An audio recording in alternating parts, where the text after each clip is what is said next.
آج ہم ایک نہایت اہم اور نازک مسئلے پر بات کرنے جا رہے ہیں، اور وہ ہے شوہر اور بیوی کے درمیان تعلقات کی حقیقت۔ یہ رشتہ محبت، عزت، اعتماد اور قربانی پر قائم ہوتا ہے، لیکن افسوس کہ آج کے دور میں یہ رشتہ کمزور ہوتا جا رہا ہے۔ اکثر ایسا ہوتا ہے کہ جب ایک مرد کا دل اپنی بیوی سے بھر جاتا ہے تو وہ اپنی ذمہ داریوں کو بھولنے لگتا ہے۔ وہی مرد جو کبھی بیوی کے ساتھ ہر لمحہ گزارنے کو اپنی خوشی سمجھتا تھا، اچانک بدل جاتا ہے۔ وہ وقت دینے کے بجائے مصروفیات کے بہانے تلاش کرتا ہے۔ کبھی کہتا ہے دفتر کا کام ہے، کبھی دوستوں کی محفل، کبھی موبائل فون اور کبھی خاموشی۔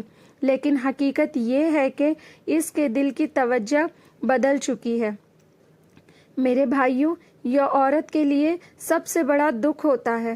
عورت جسمانی طور پر کمزور ضرور ہے، مگر دل کے معاملے میں سب سے زیادہ حساس ہے۔ وہ چاہتی ہے کہ اس کا شوہر اس کی بات سنے، اس کو سمجھے، اس کو اپنی زندگی کا اہم حصہ بنائے، لیکن جب وہ نظر انداز ہونے لگتی ہے تو اس کے دل پر ایسا زخم لگتا ہے جو کبھی نہیں بھر پاتا۔ بیوی کوئی کھلونا نہیں جس سے دل بہلایا اور پھر چھوڑ دیا جائے۔ بیوی کوئی نوکرانی نہیں جو صرف کھانا پکانے، کپڑے دھونے اور گھر سنبھالنے کے لیے ہو۔ بیوی اصل میں وہ ساتھی ہے جس نے اپنی ماں باپ کی گود چھوڑ کر، اپنے خواب چھوڑ کر، اپنی خواہشات قربان کر کے آپ کی زندگی میں قدم رکھا ہے۔ وہ آپ کے لیے اپنا سب کچھ چھوڑ کر آتی ہے، لیکن بدلے میں صرف دو چیزیں مانگتی ہے: عزت اور محبت۔ یاد رکھیے، نبی کریم صلی اللہ تعالیٰ علیہ وآلہ وسلم نے فرمایا، تم میں سے سب سے بہتر وہ ہے جو اپنی بیوی کے ساتھ بہتر ہے، اور میں اپنی بیویوں کے ساتھ سب سے بہتر ہوں۔ سنن ترمذی۔ یہ حدیث ہمیں ایک سبق دیتی ہے کہ اصل مردانگی غصہ کرنے، عورت کو دبانے یا اس کو نظر انداز کرنے میں نہیں، بلکہ اپنی بیوی کے ساتھ حسن سلوک میں ہے۔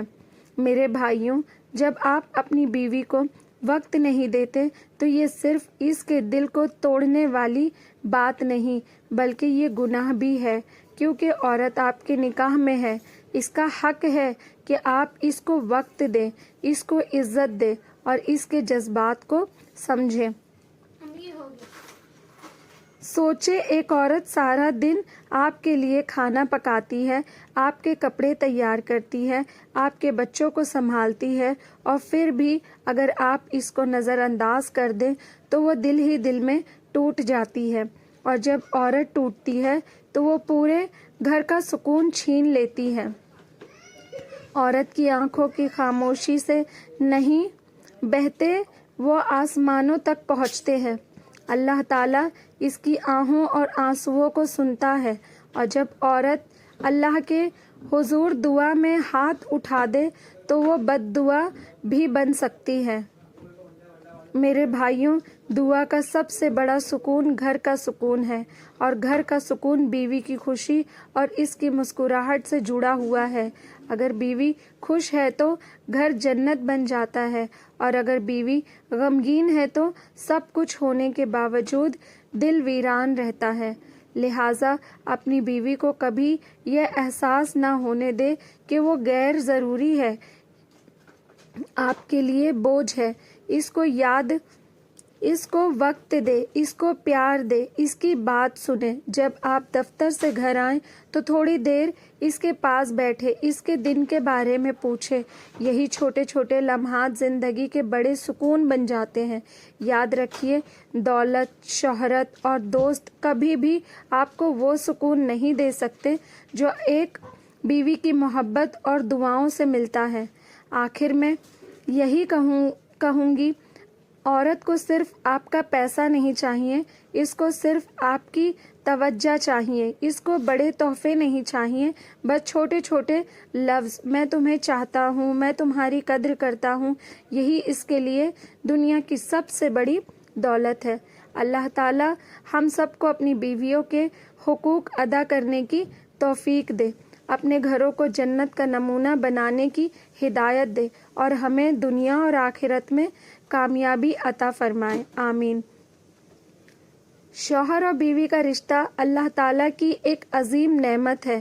یہ رشتہ محبت، عزت، اعتماد اور قربانی پر قائم رہتا ہے۔ اصل کامیابی اس میں ہے کہ شوہر اپنی بیوی کو صرف ذمہ داری نہ سمجھے بلکہ اس کو اپنی زندگی کا سب سے قیمتی ساتھی سمجھے۔ بیوی کا دل جیتنے کے لیے دولت یا شہرت کی ضرورت نہیں بلکہ صرف عزت اور توجہ کی ضرورت ہے۔ جب بیوی خوش اور مطمئن ہوگی تو گھر سکون اور رحمت کا گہوارہ بن جائے گا۔ یاد رکھیں، عورت کے آنسو اور دعائیں اللہ کے یہاں بہت اثر رکھتی ہے، اس لیے اپنی بیوی کو ہمیشہ خوش رکھیں، اس کے جذبات کا احترام کریں تاکہ دنیا بھی جنت بنے اور آخرت بھی سنور جائے۔